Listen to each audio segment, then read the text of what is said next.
sigurado eh. Hampas ko talaga sa pagmukha niyo hollow block na yun. Sigurado yun. Ang tanga-tanga. Siguro din pag sa akin niregalo yun, lalagyan ko muna yun ng buhos bago ko ihampas sa pagmumukha niya para mas matigas. Para masolid. Tarantado magre-regalo hollow block. Gago ka ba? Sira ulo mo ah.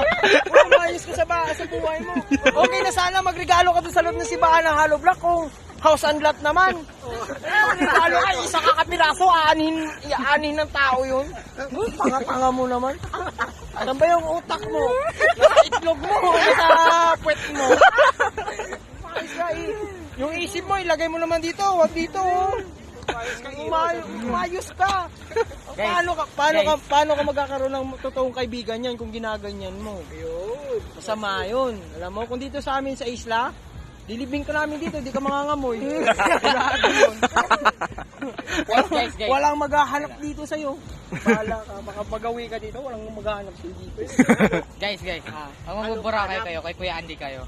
Oh, yan. Sabi niya, may fun. Sabi niya, pag nagburakay daw kayo, sa akin daw kayo. Putay sa kanya. Hindi naman siya nagsabi na siya kayo yung gagastos. So, ibig sabihin, ako pa talaga bang nilibre. Tama, sige, nilibre yan. Kasi talaga ng trip nito. Hindi ko alam kung kumakain ka ba ng sakto sa oras.